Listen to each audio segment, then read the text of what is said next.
कि मेरे मोहल्ले की भूतपूर्व लाजवाब हसीना, मेरे मोहल्ले की भूतपूर्व लाजवाब हसीना, हमने बहुत कोशिश की मगर चक्कर में पसीना, हमने बहुत कोशिश की मगर चक्कर में पसीना। एक दिन उससे हमारी मुलाकात हुई, चौराहे के एक रेस्टोरेंट में बात हुई। हमने पूछा है मेरे मोहल्ले के युवाओं की स्वप्न सुंदरी, है मेरे मोहल्ले के भूतपूर्व युवाओं की स्वप्न सुंदरी, जरा एक बात तो बताना, क्या तुम्हें भी याद आता है कभी वो बीता हुआ जमाना? क्या तुम्हें भी याद आता है कभी वो बीता हुआ जमाना? मेरी बात सुनते उसने मुझे बड़े गौर से देखा, फिर अपनी आंखों को फ्लैशबैक में फेंका और बोली, आता है, बहुत याद आता है, बहुत याद आते हैं जवानी के सुनहरे रंग, ऊंचे हिल के सैंडल और चलने का ढंग, लाल दुपट्टे का वो कांधे से सरकाया जाना और मेरे चक्कर में राहगीरों का टक्कर खाना, बहुत याद आता है, बहुत याद आता है। पंक्तियां दे रहा हूं और माता बहन बैठी उनको समर्पित करता हूं। बहुत याद आता है मम्मी का सख्त सख्त पहरा,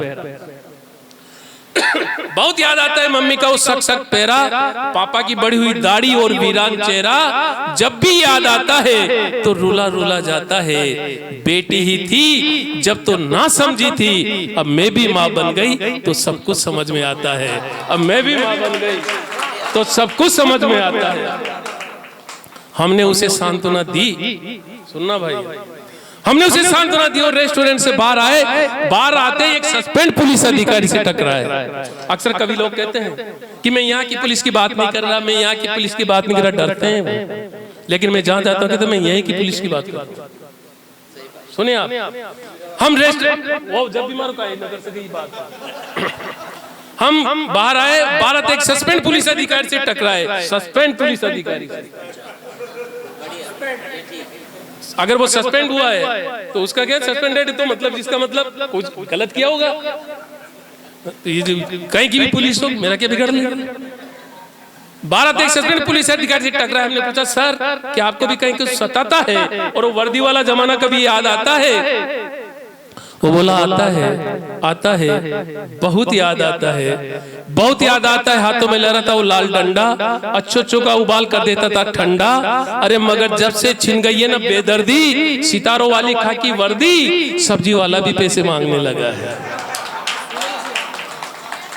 जब से छिन गई ने बेदर्दी, सितारों वाली खाकी वर्दी, सब्जी वाला भी पैसे मांगने लगा है। दूध वाले का भाव और पानी दोनों बढ़ने लगा है। मेरे बच्चे हम मोहल्ले में से पिटाई खा करके आते हैं और ये बेशरम हलवाई अब त्योहारों पर मिठाई नहीं लाते हैं।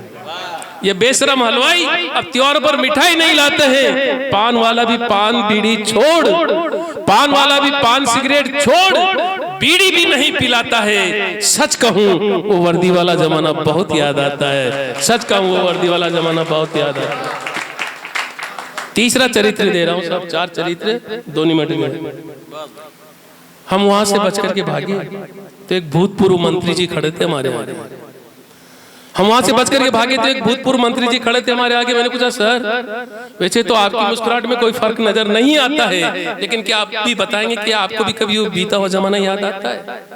वो बोला आता है, बहुत याद आता है, बहुत याद आती है वो कुर्सी सबको चक्कर देने वाली, बहुत याद आती है वो कुर्सी सबको चक्कर देने वाली, चांदी के वर्क चढ़े भोजन और सोने की थाली, चांदी के वर्क चढ़े भोजन और सोने की थाली, चमचों की वो मीठी मीठी बातें, डाक बंगलों में बिताई हसीन रातें, उद्घाटनों में वो फीतों का काटना और अंधे की रेवड़ी थी इसलिए केवल अपनों में बांटना। बहुत याद आता है, बहुत याद आता है। मैं वहां से अपने पैर अपनी जेब में रख करके खिसक गया। एक नया मुहावरा दे रहा हूँ, पैर जेब में रख करके खिसकना। धन्यवाद। मैं वहां से अपने पैर अपनी जेब में रख करके खिसक गया, किंतु सामने एक शहीद का घर देख करके मैं ठिठक गया। सुनना साहब, जिसके लिए मैंने कविता को यहाँ तक लाया हूँ, मगर सामने एक शहीद का घर देख करके ठिठक गया। जो ही मैंने शहीद के परिवार को देखा तो मैं शून्य हो गया, लेकिन जब मैंने शहीद की माँ के कदमों में माथा टेका तो मैं धन्य हो गया। जब मैंने शहीद की माँ के कदमों में माथा टेका तो मैं धन्य हो गया। मैंने पूछा माँ क्या कहीं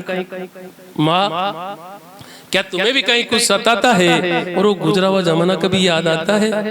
वो बोली, रे बेटा, गुजरे जमाने की छोड़, जो गुजर रही है वो तुझे बताऊंगी, और एक शहीद की माँ की ममता की गहरी खाई के तुझे दर्शन कराऊंगी। एक शहीद की माँ की ममता की गहरी खाई के तुझे दर्शन कराऊंगी। ये माना कि वतन पे मिटना एक सैनिक की सबसे बड़ी आन है। एक बेटे का सीमा पर शहीद हो जाना माँ के लिए सबसे बड़ा मान है। मगर बाद उसके परिवार पे जो गुजरती है वो किसको बताएं? अरे दर्द तो है, दिखाएं तो किसको दिखाएं? और साहब, जब शहीदों के पार्थिव शरीर आते हैं तब अधिकांश युवा कहते हैं, तुम्हारा एक बेटा गया तो क्या हुआ, हम तुम्हारे बेटे हैं। लेकिन वो उसी समय के लिए बेटे हैं, बाद में कहीं दिखाई नहीं देते। तब पंक्तियां कहता हूं, अरे बेटा, उसके पिता की डूबती आंखें हर युवा में अपना बेटा तलाशती है। उसके पिता की डूबती आंखें हर युवा में अपना बेटा तलाशती है। उसकी बूढ़ी दादी सारी रात उसका नाम ले लेके खांसती है, और रातों को जब भी उसका नन्हा बेटा जागता और पापा पापा कह के चिल्लाता है, तो इस पत्थर दिल माँ का कलेजा भी किरचे किरचे होकर के बिखर जाता है। इस पत्थर दिल माँ का कलेजा भी किरचे किरचे होकर के बिखर जाता है। और कोमल पंक्तियां दे रहा हूं भाई, आदित्य सुनना। अरे बेटा, पहले उसकी सेज सस्ती थी, अब सेज सिसकती है। पहले उसकी सेज सस्ती थी, अब सेज सिसकती है। और बहू का धम्म से बिस्तर पे गिरना देख, पैरों तले की जमीन खिसकती है। क्योंकि साहब, कोई भी युवती धम्म से 2 बार गिरती है, या तो घोर निराशा में या घोर विरोध, तभी वो धड़ाम से गिरेगी। अरे बेटा, पहले उसकी सेज सस्ती थी, अब सेज सिसकती है। और बहू का धम्म से बिस्तर पे गिरना देख, पैरों तले की जमीन खिसकती है। और धैर्य की पराकाष्ठा उस समय अपनी सारी सीमाएं तोड़ जाती है, जब वही पगलाई उन्नीदी बहू आदतन सवेरे सवेरे उसके लिए चाय का कप और पानी का गिलास ले आती है। फिर सब कुछ छन्न से टूट करके बिखर जाता है। शहीद होना सबसे बड़ा गौरव है, लेकिन बाद उसके उसका परिवार बिखर जाता है। इसलिए बेटा, जो गुजर गई वो नहीं, जो गुजर रही है मुझे तो वही याद है। और इस देश के आकाओं से, दुनिया के दादाओं से, इस शहीद की माँ की एक ही फरियाद है कि जंग न हो, ऐसे उपाय करने को हमें तैयार होना चाहिए। देख लीजिए आज रशिया और यूक्रेन की हालत, कि जंग ना हो, ऐसे उपाय करने को हमें तैयार होना चाहिए। और अगर जंग जरूरी है तो एक बार हो और आर पार होना चाहिए। अगर जंग जरूरी है तो एक बार हो और आर पार होना चाहिए। क्योंकि राजनीतिक स्वार्थों के लिए बार बार बेटों का बलिदान नहीं दिया जाता है। और जहर चाहे जितना मीठा हो, जानने के बाद तो नहीं पिया जाता है, जानने के बाद तो नहीं पिया।